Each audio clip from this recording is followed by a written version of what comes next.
Come by. Ladies and gentlemen, boys and girls, welcome to episodes of Tatami Talk. My name is Juan. This is our reporter Anthony. This is a judo podcast for judo players, by two judo players. As you can see today, we're sitting on tatami. Originally, this is how we wanted to do the show. Originally, it's literally Tatami Talk. Yeah, we literally just wanted to talk on the tatami and hang out and just stuff. So that was our original podcast. This actually helps my knee. Does it? Yeah. So some of you guys may or may not know, Anthony did have his knee surgery. Yep. All right. How are you feeling? It's good. It's been 2.5 weeks now, 3 weeks almost. Yeah. Actually, I think it's 3 weeks as of today. I taught your class for 2 weeks. Yep. This is your first week fully. Did you? No, last week. No, because last week I had my father-in-law come, so I was out. But yeah, I taught 1 week. So this is the third week. Yeah, it's had to be third week then. All right, Anthony.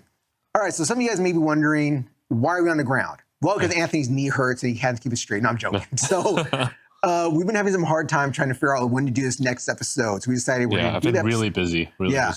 So we decided we're going to do this episode after class. So Anthony taught his class. We went to our normal judo class and did that. Everyone's gone now at the dojo. It's just us hanging out. We're going to do the podcast. And we're setting it up. I set the camera up. Anthony's like, okay, let's go. He hits record. And what happens, Anthony? There was no memory card in there. So there's no memory card. Yeah. Because I've literally been nonstop busy since I've came back from Japan. And I removed the memory card and loaded the pictures and videos off of it onto my computer, but I forgot to put it back into the camera. So yeah, that's what I get. So he doesn't have a memory card, so we can't use his travel cam or his what do you call that camera anyway? It's a gimbal camera, the pocket camera. Yeah. So we're using that for the audio now, but we're using the laptop, which we're looking at the laptop's webcam right now. Yes, we're using a laptop's webcam right now. So originally he tried using that as a webcam to get us. Couldn't get that to work. Yep. Spent 15 minutes on it. Couldn't figure it out. It's late. It wouldn't work. Screw it. So we're deciding just to use the laptop's camera to record us. Yeah, so we have to be on the floor because of the height. Yeah. So if things look weird or sound a little weird, it's just that. Okay, it's not a big deal. I can edit it in post, but again, I'm not really good at editing. But I think I'm worried about the audio. Because most of you listen to us through audio. We do have a lot of video watchers on YouTube and stuff, but most of you guys listen to audio, so we don't even know what's going on. You don't even know we're on the floor right now. We're on the floor. If it sounds weird, it's because I'm too busy to fix it. That's basically it. Like, I had surgery, my dad had surgery, so that's why I'm going to go take care of him, and then my sister's having surgery. A lot of surgeries. Yeah, a lot of surgeries. My family, a lot of surgeries. So anyway, let's go to the topic we're going to talk about. Yeah. All right, so let's get into some judo MMA news. Yeah. So as most of you guys know, Ronda Rousey was coming out of retirement. So she was facing Gina Carano at the first MMA card for MVP. Well, to no one's surprise, Ronda won. How fast did Ronda win? Was it like 17 seconds? Was that it? It was exactly 17 seconds. Yeah. The match started. They went out there. Ronda shot a Morotogari, took her down, did a little bit of ground and pound, went for the armbar. Gina went away from the armbar. Yeah. Tapped immediately. Match was done. Easy payday. Yeah. So what do you think of this whole situation of MVP putting on an MMA card, Ronda coming out of retirement, the lead up? What did you expect from the fight? Well, first of all, I want to say this first time is on Netflix, right? Yes. It's Netflix's first MMA event. That's the literally only reason I watch this, because my wife has Netflix. If my wife didn't have Netflix, I wouldn't pay for Netflix. So what were we doing that day? We went to dinner to celebrate a bunch of birthdays that day. So we did that. Once I got home, I'm like, well, it's on Netflix. I might as well just like rewind and watch it. So I watched all the fights, and they're all like big names, right? Yeah. But to be fair, they're all past their prime. So Francis Ngannou is not past his prime. I still think he's at the edge of his prime, not the middle of his prime. That's why he messed the other guy up. So basically, I think it was like, I don't want to use the word trick, but it was a good headline. Like, it's like a stacked card by name. Yeah. So it attracted a lot of people watching it. But I think the best fight was Nate Diaz. I was about to say Nate Diaz versus. So we were thinking Perry. the same thing. Yeah, that was the best fight. Yeah. Actually, I think was it Fabiano? Was he the one that had the fight on it? I think that was actually a pretty good fight in my opinion. I think that fight was the only one that had some sort of resemblance of technical skills. Yeah, but Nate Diaz and Mike Perry, they had a good fight because they're both Mike Perry's still a pretty active fighter. He's doing bare knuckle. He does bare knuckle MMA. He fights MMA. He's doing all that stuff. Nate, semi-retired, half retired. You know, he's not doing a whole lot of stuff. He had that fight with the Paul brother. Yeah. I think that was the last big thing he did. Yeah, but so basically, most of the people in the card, I'm like, I've been watching them since I was in college, almost basically. So it's been a while, and but Francis Ngannou not Francis Ngannou. Junior Dos Santos got messed up though. Yeah. I don't know why he didn't take that guy down. I forget that guy. I'm not gonna look it up again. But overall, again, I'm not like tooting Judo's horn or anything, but it kind of showed, not shitting on BJJ, but it kind of showed that night how you need a turtle to stand up, and pulling guard gets you kicked and punched in the face, basically. So that's kind of what I thought was what I gathered that night. And yeah, that's. Are you asking me what I thought about the whole card, or no? I'm asking what you think about the whole card for the most part. Now we're past the whole card part. Like Ronda, she won. She says she's done fighting. I think she manages a couple people. I wouldn't be surprised if this MVP thing continues, that she becomes like the face of it. She becomes the Dana White. So, Gina hasn't fought in how long? And she was like almost overweight. She had to lose a bunch of weight to. Quote unquote, she said she lost 100 pounds. Yeah, so kudos to Ronda, but that was like the slowest armbar I've ever seen. One and two, if you watched replay, Gina like turned the wrong way. Yeah, you were telling me that, and we're talking about it. I don't know, but I had Ronda winning on the first round. It's not 17 seconds, but first round. Well, the funny thing is that there's people that watched. And I keep on saying the funny thing, but it's just things that this is one thing that annoyed me. And I told you about this. I'm bringing it up in the show anyway. See what you guys think of it. People were sending me memes because I'm a judo guy. I was tooting Ronda's horn. People say why you support her so much, because I'm supporting judo. I like Ronda, not all of Ronda, okay, but I'm supporting judo and to get judo out there. And people are sending me like, this could have been an email. Why did we have this fight? Like, what did you expect? Majority of all her fights finished in the first round. I think she had 3 fights, maybe, I want to say 2, maybe 3. Win or lose. Yeah, win or lose. That went the distance. Like, I think, didn't even go, like, I think second round, maybe third round or something. But, most of her fights finished in the first round and in the first minute. What did you expect? What did you think's going to happen? They're going to bang it out for 5 rounds or something? Again, I love Ronda. I actually like Ronda for MMA in the MMA side. I just don't think it was a good matchup. Yeah, well, honestly. It's just 2 names. I don't think it was a good matchup here because Gina never had groundwork. She never had any wrestling, BJJ. Yeah. And I think she didn't train it. Maybe that's why she turned the wrong way. Yeah. I'm not saying she didn't train it. She probably did train it, but that's not her background. She's a kickboxer, She's a good kickboxer, good Muay Thai fighter, you know? But overall, I mean, so I didn't like the fight. I was kind of disappointed. The whole not the fight, sorry, the whole card in general.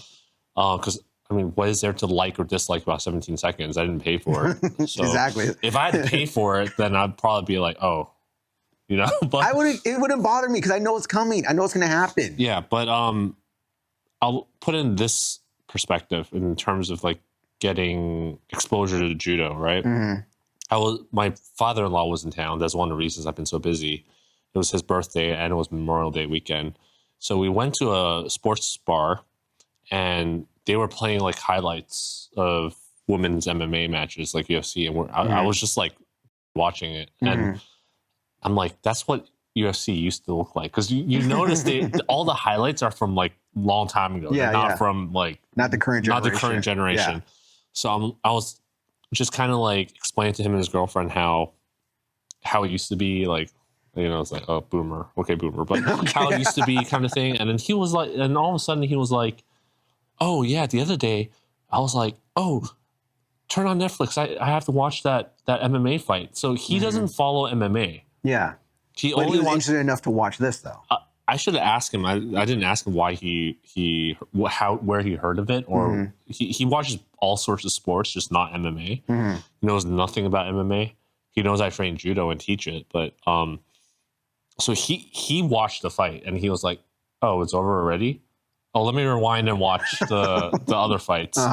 And he doesn't get it, but something they did got him to watch the match. Some advertisement. Some sort of advertisement got him to watch the match. So in that sense, I think it might be a success, but I don't know if he would watch another one given how this one went. Yeah. So that just, like I said before, it just gets me. Like people are just, oh, it's so fast. There's so many knockouts. Don't you want? Isn't that what everybody wants? Everyone wants knockouts. I should ask him. Yeah, I should ask him what he thought of the commentating because I'm always not a fan of the commentating. No, I like God, what was the Canadian guy they had that was doing the commentating for them? He did the Pride also. I don't know. God, I can't remember his name, but I like him. I know some people find him annoying and stuff when he did when he did pro wrestling for a little while. People found him annoying. I like him, but again, like I've known him since Pride days. Yeah. You know, so he's been around for me forever. Yeah, I don't like the commentating. So I want to, but that's from someone who knows what's going on. That's listening to it. So maybe someone who doesn't know what's going on would like it. Yeah. So I should ask him about that. But yeah, it's good overall. If my father-in-law, who doesn't know anything, decided to watch it, it has to be somewhat decent, right? Yeah. Hopefully they do it again. Yeah. No, they gotta have big names. That's the whole thing. Like when the UFC was possibly going to go to Netflix, they only wanted to buy the numbered events, so they only wanted the big cards. Yeah. So it's not they're going to be doing fights every weekend or even once a month. Let's see, like it might be once every few months. But MVP needs to sign some really big name fighters to get people to come and watch this, or to get Netflix interested in doing this more often. When you say MVP, that's the company that owns WWE and UFC, right? No. The company that owns WWE and UFC, that's TKO. Okay. MVP is Most Valuable Promotions, which is owned by the Paul brothers. I know it's owned by that's both really of them, confusing when you say MVP because there's a fighter named MVP too. I know there is a fighter. Yeah. There's a MMA fighter named MVP. Yeah. There's also a pro wrestler that goes by MVP. There's MVP Most Valuable Promotions. That's the one that does this MMA event, and they also do they've done boxing events on Netflix as well. But that's the one that's owned by the Paul brothers. I mean, or the Paul brother. They can only squeeze the old generation so much until they don't have anything else to give, right? Well, that's what Strikeforce did for a while. That's what Strikeforce, Bellator. All these companies are just, I mean, it's not just MMA, it's just companies in general. They just care about stock prices and return on investments like now, short term. Yeah. They have to create some sort of pipeline, kind of like judo, USA judo. There's no pipeline, and then it's like there's only so much you can like squeeze out of them before there's like nothing left. So who are they going to get for the next card or the one after that? Like they're going to get the same people. They're going to get Max Holloway. He's still in the UFC, and he's fighting Conor at International Fight Week, which might get Mark Hunt. He's too old. All right, he's definitely too old. All right. If anything, it would have to be Francis Ngannou again fighting somebody for the undisputed heavyweight championship of the world or something, or because he is a lineal heavyweight champion. He never lost. The UFC championship was a lineal championship. Went back after went to Pride, came back to UFC. He won at the lineal championship. He is still the lineal champion. Technically, the boxing lineal champion too. If you think that if he beat Fury also, but hey, that's another story for another day. They should just do what sumo does. That's what I think. Just have tournaments. Yeah. Well, like a hierarchy, and you have like a pipe. They have. It's not a great pipeline, but they have a pipeline. So all right. So that's that. So this past weekend here in Los Angeles, beautiful sunny Los Angeles, we had the Golden State Open. I went to go coach. Anthony went to go coach. Our dojo did very well. The first day, we placed top 4 with just 12 people. 12 people versus the next 3 people brought like 100 people, I think. The first place team brought like over 100 people. The second place team. 158, I think it was. Yeah. The second place team brought like 60 or 70 people. Yeah. And then third also. But we came tied for 4th place with 12 people. We did very well. We're proud of our guys and our girls out there went and fought. What do you think of the tournament this year? Considering this is also happening at the LA Convention Center, which we always bring up, is where the Olympics is happening. So they changed the room. Yeah. That room's much better than the other one. Why? I felt disrespected because we weren't in the main hall this time. We're in one of the secondary side halls. I don't like the lighting in the main hall. It's the same lighting. I don't know. I also like the fact that if you have a coaching badge and everything, you got past that barricade and we have our own restroom. Yeah. We don't have to walk all the way freaking outside. I didn't think about that, but yeah, that's true. I like that room better. I mean, though I think the participation number definitely went down. I was having this discussion with Aaron because they still had 1,200, 1,300 Aaron people. Is Doc Sayonagi. Yeah. How you doing, Doc? Good to see you this weekend.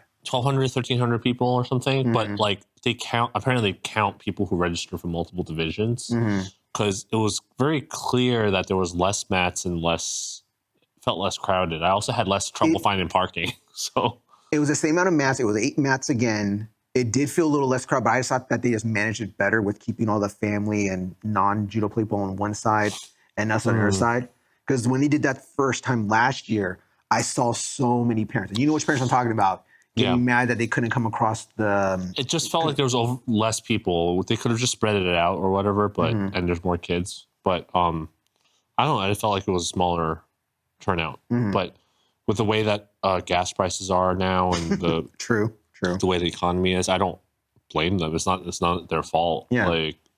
Hey, I took the subway, all right? I took the red line to the blue line and walked my happy ass across the street. I was just upset that I got you a soda and myself a Monster Energy drink, and it was $16. Yeah, but they were tall cans at least, okay? They were bigger than normal cans. True. Still, it's they get you with you can't go out. When me and Matt went to go watch a wrestling show at the at Crypto.com Arena, hate that damn name. I bought us 2 beers, just like, I'm buying 2 beers. Yeah. You know how much it cost me? 20. 25 each. Oh, 25 each. 25 each. $50. See, this is why I don't go to any sporting events. And then all they did was open the can up for me. It was like, tip? And I was like, tip?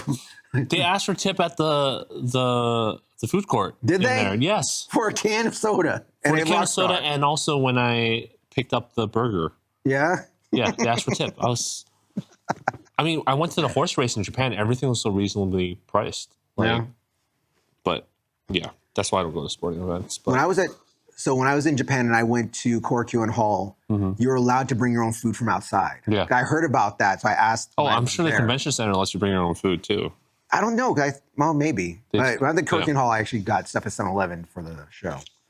But that's what I did. I wasn't planning on going to coaching at first. That's why I didn't prep anything. But next time I will. We'll buy food before I go. Yeah, screw those prices.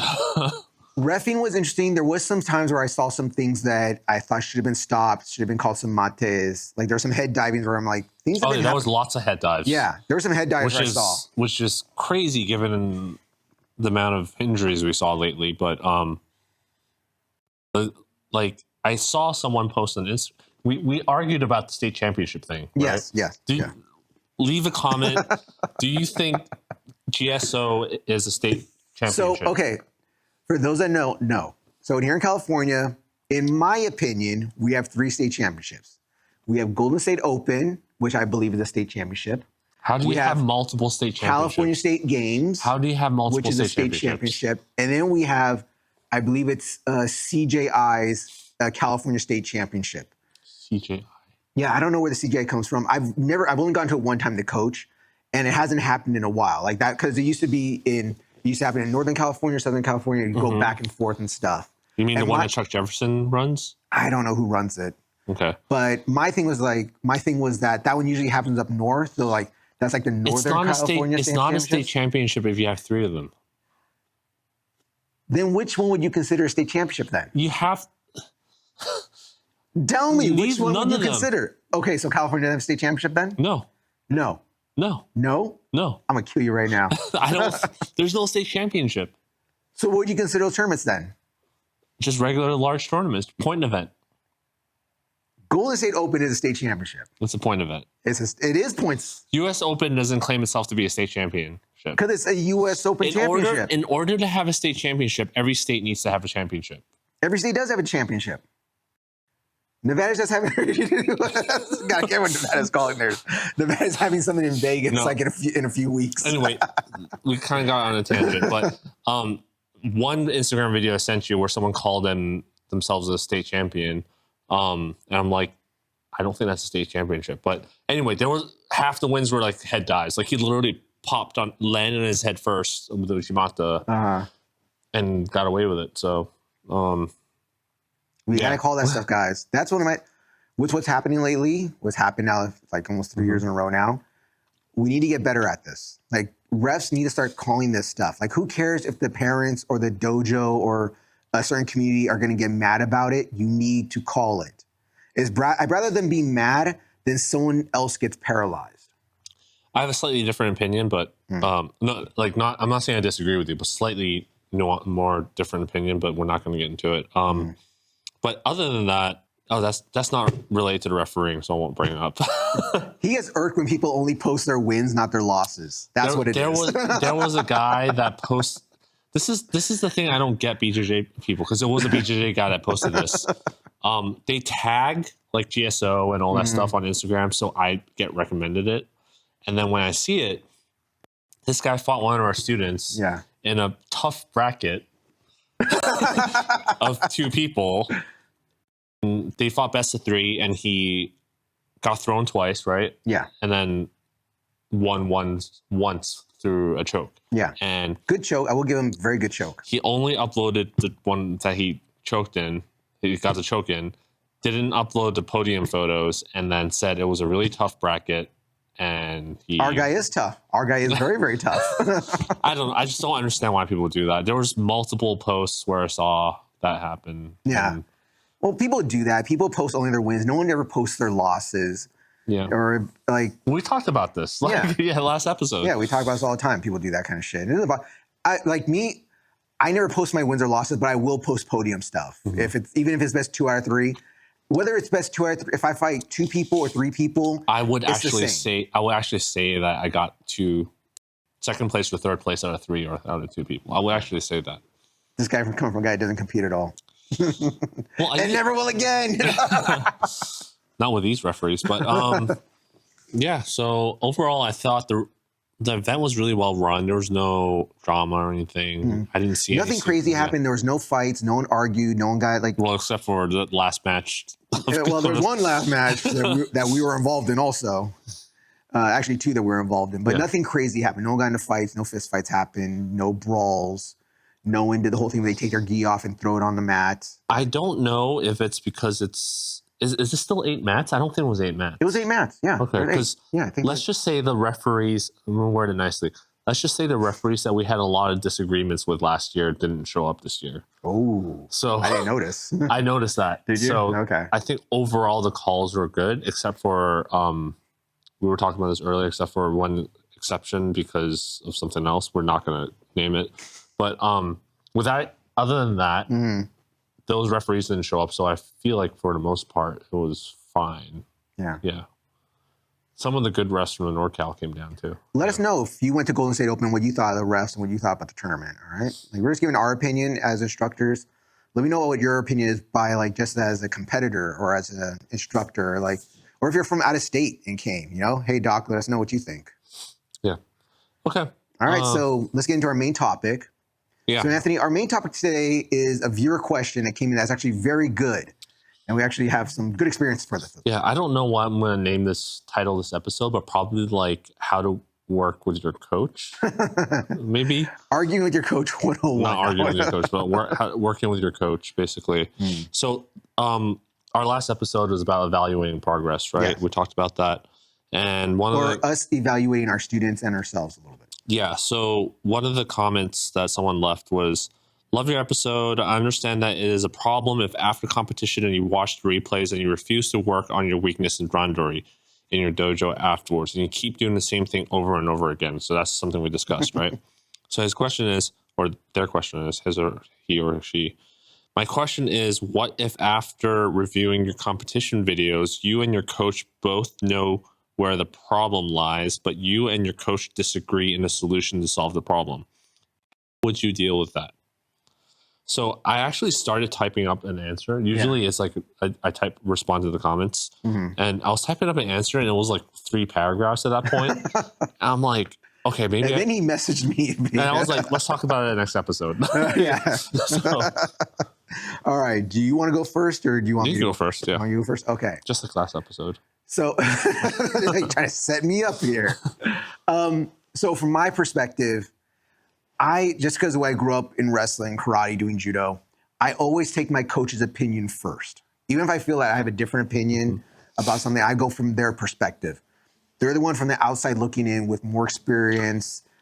Maybe they see stuff that I don't, because when we're out there, we're just on instinct. We're trying to listen to our coach and stuff. They see stuff that we don't see. So I'm always at first going to go with what my coach tells me to do.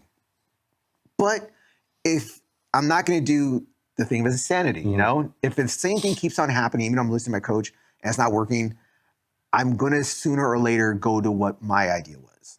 And this, when you sent me this, really brought me back to Ajax.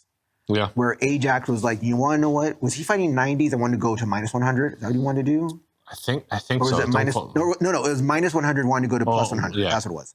Where Ajax was like, you know, my last coach, we were talking about this. I think if I'm a small guy in the heavy division, I might have better stamina. I might be faster. I'm definitely not going to be stronger. Yeah. And I totally get where he's coming from with this because I feel the same way. Yeah. Stuff. But it's like, I'm going to go to this division. I think I might have a shot. But his new coach came in, the new U.S. coach was, or whoever his coach was at the time, came in and said, no, I think that's a terrible idea. Let's stay here. Let's grind here. I think you have a shot. And then when he finally did decide to go up there, and his coach did agree with him to go up there, a lot of guys already did it. Yeah. So people already stole his idea, and he didn't do as well. Even though I do think he did, in my opinion, watching his videos, I do think he did well. But I get where he's coming from. Where I've always been when I compete, this might sound weird to people, but I always felt more comfortable being the smaller guy in a weight class because I feel like I've always had more endurance that way. I've been faster that way. Yeah. I know I'm not going to be stronger that way. I know they're going to be stronger than me. But I've always felt that I have, with these two attributes, I can do better. Yeah. But my first thing is listen to your coach. And after a certain amount of time, maybe a couple of tournaments, you try something, it really isn't working, you have to reevaluate and tell your coach, can we at least try what I want to do? Yeah. So here's my response to your. For the most part, I agree, but I feel like that's a very, in software development, we call it happy path. Yeah. Like the best case scenario. Happy. So what happens if the first of all, you have to know whether your coach is right in the first place, right? And I think from what I personally have seen, not just experience from my students, but seen happen to other coaches, most people, especially adults, think they know more than they do. That's the problem, right? So they would, like, I read the comment, and the first thing I thought was there's usually two scenarios. Your coach is either like some Olympian and you listen to everything like they say, even if it's wrong, or you question your coach because they're not one of those people. Yeah. So, but that brings up a good question of like, well, if you don't want to listen to your coach or you don't value their opinion, why are you there? Exactly. Yeah. Why are you there? I understand, like, you're in a rural area. It's only judo in town, which is why this is one of the reasons why I was like typing up an answer. I'm like, we need to have a discussion because there's so many variables. But I think, first of all, you should just listen to your coach. 99% of the time, you should just listen to your coach because it's not a matter of just right or wrong. It's usually a spectrum. Your coach is, even if he's wrong, he's probably right about something, right? Because they probably had some experience or know more than you. So at least they're gonna nudge you in the right direction. You might not be going like the best path, but at least you're going in the right direction. Your coach, 90% of the time, 99.9 is not setting you up for failure. Yeah. Unless you really just need to piss your coach off. Yeah. But your coach really should not be setting you up for failure ever. Yeah. Most people should be listening to your coach. Now, when should you start questioning your coach? Like you said, one, in my opinion, is what you said.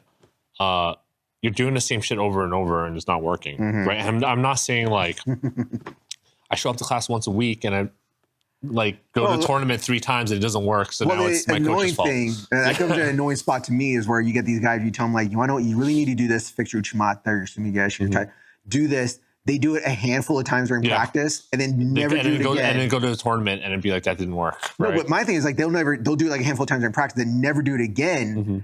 And then be like, see, coach, it didn't work for me in practice. I mastered it. Yeah, I got it. I'm going to do it. Then they go to a tournament, maybe try it, maybe not try it. It doesn't work. And then they're like, see, it didn't work. Yeah. The second half of what I was going to say was, if you are looking at YouTube videos for guidance, then you should not be evaluating whether your coach is right or not. That's like the bar I'm setting. Like, if you don't know whether you should listen to your coach or not, or whether you should listen to yourself, if you're looking at YouTube videos for guidance, and I'm not saying like looking at highlights, I'm saying looking at like Shintaro Higashi or whatever, like you're looking at some instructional for a solution, then you're not at that level where you should be evaluating yourself. You know how I feel about that. I really like your judo only works on Instagram, your judo only works on YouTube, and this kind of stuff like that. I can totally get it where you want that for inspiration. You see a really cool, like, that's how I started doing certain moves that I do. Like, I had to figure out ways to do it because I'm full of injuries. I'm an idiot that still likes to compete with, like, I'm held together with silly string and duct tape, all right?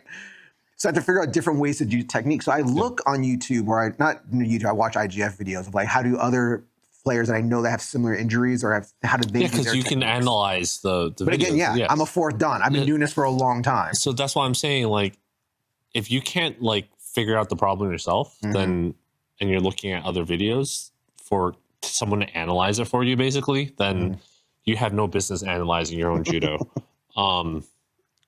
At least not to that extent of whether you should listen to your coach or not.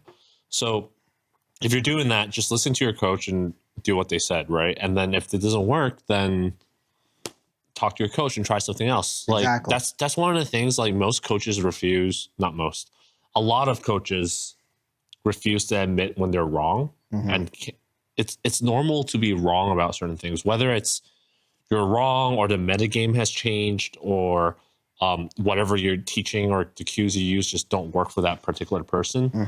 They're just like, you're not doing it enough. And then they just, like, brush it off, right? Yeah. And then it's just not your technique. It's how they brush it off. So some coaches need You're 3 feet tall. You can't do Uchimata. I'm sorry, okay? Yeah, so You're this high and this wide. You're not doing Uchimata. So I think there are some people like that, and it takes a little bit of nuance to be able to identify that. But the long story short is, you should just have a discussion with your coach, especially if you're a competitor. Especially if you're a competitor, it's how do you say it? People have this whole, like, Karate Kid, like, master student, like, servitude, listen to everything they say unquestionably kind of thing. When it should be like a partnership, right? Like, you have to have these discussions and solve the problem together. Yes. So, I mean, if your coach just tells you, just shut up and do what I say, then it's kind of like a blind trust kind of thing.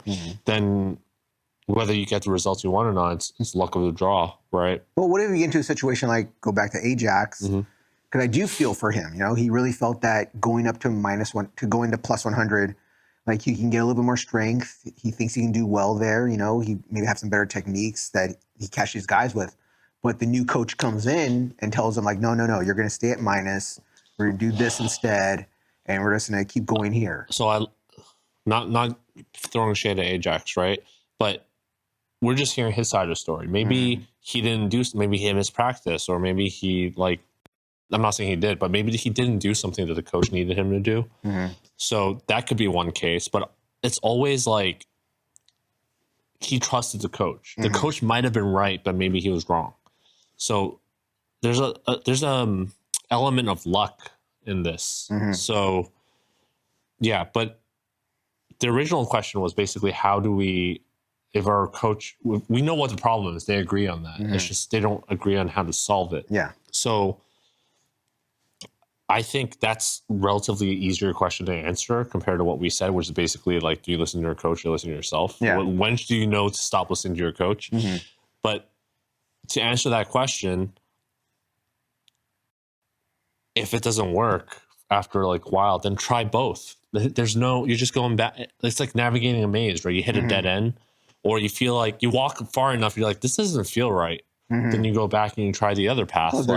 There's always plateaus in judo. Yeah, it's one thing if you're trying to train to be an Olympian, like Ajax was, to make it, and because every single day matters, right? But as a hobbyist, you can afford to backtrack and explore these certain things, and maybe you discover something new on the way, related or unrelated. So I don't think it's that big of a problem. But the key thing is to talk with your coach, have a trusting relationship, and your coach should also allow you room to explore your own way of doing things. Because I let people do it. Yeah. So we both say like someone would come up and show me something like, "Hey, well, do you think this will work?" And I'm like, "I don't think so, but if it's not dangerous, go ahead and try it. And if you can make it work, then keep doing it." We did something like that today where it's like, hey, I saw this cool thing online. What do you think about it? I was showing you, and you're like, I don't know if that will fully work. It's like, I think it might work. If I go fully, it might break their arm, but it might work for me. And we brought Philippe in, and like, Philippe, what do you think? He said the same thing. Well, yeah. You have to go pretty fast if you do that. And I was like, yeah, I think I can. Yeah. And how many times have we seen someone at the circuit where IGF level was like, how the hell does he do that? Like, that should not work by any means. And they might have longer arms, or they're fast enough, or they're strong enough to make it work. And it's like, you would never discover that if you don't try it. So you can't just brush it off like that. But communicate with your coach, talk to them, discuss it, and maybe you can change their mind. Yeah. Well, I always ask, when people ask me, say, what do you think about this? Or I saw this, let's try it. Can I do it? And I always say, well, let's try it out. Let me see you do it a couple times. Let's see if it's even plausible how you do it. Okay, let's figure out a setup for it. Okay, well, half of that I think might work. The other half I think is only work on Instagram kind of stuff. So let's modify it to this right here. Or, oh, I know exactly what you're doing, but you're doing it wrong. I've seen it this way. Let's work on it. So I'm always open to work with people, that kind of stuff. But I won't let people do crazy, dumb stuff. Only I'm allowed to do crazy, dumb stuff. It might not be the answer that you're looking for, but this is the art part of coaching. Because there's a science part, which I write about a lot. And then there's like the art, right? And the art part requires a lot of experience, which sometimes like I have to acknowledge certain things I have no freaking idea about because I don't have that competitive experience. So this is where the art part comes in, and why focusing on the science part will not always, you always need both, right? So, I hope that answers your question. Maybe bring up more questions, maybe. I do want to talk about when, like, if your coach is one of those coaches that, like, we were talking about who before this, but we have certain coaches in mind in the area where it's like a very top down, you do what I say kind of thing, and their students just clearly, it's so bad to the point that even their students realize that it doesn't work, but they still have to do it. It's become like a pretend thing where they, in front of their coaches, they do one thing, and then when they're not there, behind the coach, they do something else. Then I don't know why you're still there. I really don't understand. Like, no, especially if you have options here. Especially in Southern California, there's tons of dojo out here. Maybe you can't go to the dojo, like, you can't go to the dojo that's 10 minutes away. You have to go to the dojo that's 30 minutes away. But yeah, there are some coaches that are do as I say, not as I do, or not even like that. There's just like do what I say, period. And teach like very old school or whatever they're going to teach style that doesn't work, and they get hurt, they lose, and they get frustrated. And what ends up happening at so many places that we hear about people just quitting. That sucks, you know? I'm sad to hear that. I'm very sad to hear that. Like, especially here, again, Southern California, we have tons of dojos around here. Here where we train at in old school J Flats or J Flats? J Flats. You know what they used to call this place back in the day? Back when the Japanese, when the Japanese used to live in this area, they called it the J Flats. So like we have LA Damn, Judo. you're old. I'm old. I'm sorry, I know my history, all right? So we have LA Judo. We have us right here. Little Tokyo has a judo class out there. If you go a little further, you have Tenri. If you go further down, there's another judo place down the street for the most part. Like, there's judo in the area. It's just, and even the LA, what's the gym? Terasaki Budokan? No, I'm talking about the JUCO that was right next to us. The JUCO? Yeah. LA City College. Okay. They have a judo program there even, you know? So there's judo in LA. They just got to be able to do it. So when I would go visit my family up in Modesto, there was 2 places to do judo before out there. Mm-hmm. There was this Aikido place that did judo twice a week in this tiny ass room. That was really weird. That's where I'd go. Or at their JUCO, at their city college. Yeah. Which you couldn't do judo there unless you were a student. Because I tried to and they wouldn't let me. Now they have one more judo class there. But like somebody in a place that's small like that, like where else are you gonna do judo? Yeah. When I went to that small place, I was inside the Aikido building. There were people that drove down from Sacramento to do judo. Yeah. I'm like, you're driving down from Sacktown to do judo out here? Yeah. But then you get those deserts. We have some students here who drive. I drive an hour. Well, now it's getting closer and closer to 2 hours now. But, hey, no one told you to move down to the South Bay, all right? So I drive an hour here. We have some students that drive an hour, 2 hours here because their local dojo, even they realize it's just not working. Yeah. They don't know why. Like they can't tell you why. Some of them can, but some of them are just like, whether it's cultural or they're like, I feel like I'm getting better here. I see it, right? So that's why they come. And it's not just us. They go to like, I know someone in my area that quit and went to, instead of driving to us, he drove him and his kid, because they have a bigger kids program, to LA Judo Club. Where they stay there. Yeah. Because like that's, they realized that the instruction was just not up to par. But it's also hard, like just commuting that way. But yeah. LA Judo is technically a little bit, is it more closer? No, because you have to take the freeway all the way down here to 101 and then drive back up there. Yeah, I drive past LA Judo Club all the time. It was probably like another 10 minutes to get here. Another thing you can do is just to branch out and train in multiple dojos, which a lot of people do. And dojo might give you the freedom, like the one that's close to you might give you a freedom to experiment with things. Or you might culturally fit in there more. But another dojo might give you the correct kind of information that you're looking for. So you can go to train in multiple dojos and get that information and bring it back to your home dojo to practice it in that environment. So it's kind of like a mix, but well, it's the whole thing is where you might not find what you're looking for at one dojo, but you might find another dojo. And I know you might feel like, well, I love this place. I've been here a whole lot, but if you want to grow, sometimes you have to move on. And that's the sad thing about it. Like it's what you're looking for. If you really want to be a high-level competitor or just a competitor, but your dojo is more of a casual dojo or not pushing to compete, your instructor just doesn't have that expertise or that experience, you might have to go somewhere else. I talked about my experience with Ujimata. Like it took me a long time because I did that blind trust thing. I'm like, I'm a white belt, he's a black belt, he knows what he's talking about. And I wasted like 5 years of my life down the wrong path with Ujimata. So, I mean, the side effect is I'm developing later. Amazing Hanagoshi. I'm developing later than other people, but I also feel like Aaron, Dr. Sanagid, joked about. He actually introduced me to a student as the Ujimata expert. Oh, you're the Ujimata expert. Even though I'm not like the expert at doing it, I'm like studied all these different freaking ways of doing it and teaching it. That I'm like an expert in that sense. Like I'm an expert knowledge of, but not knowledge about. So what was it the other way around? Yeah, but you get what I mean. I figured it. Yeah, I know. Yeah, so I know all these different ways and entries, grips, mechanics, like all this stuff. But now I can apply it to myself and all these different people. But that's the side effect too, right? You go down all these wrong paths and you gather all this knowledge.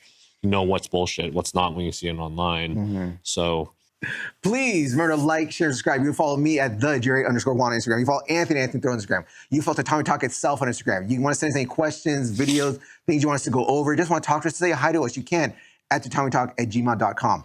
You can also follow us on the website at Tatami Talk at TatamiTalk.com. Yes, Tatami for some reason I thought we had that's the newsletter. I wrote up that non-linear pedagogy post, so you guys can go read it. Yeah. All right. Remember, like, share, and subscribe on YouTube. All right, we're on YouTube. And that's our biggest thing. Other than we're on all the major sites. Yeah. All All right. So with that, please don't forget to Trust your coach, unless his name is Juan.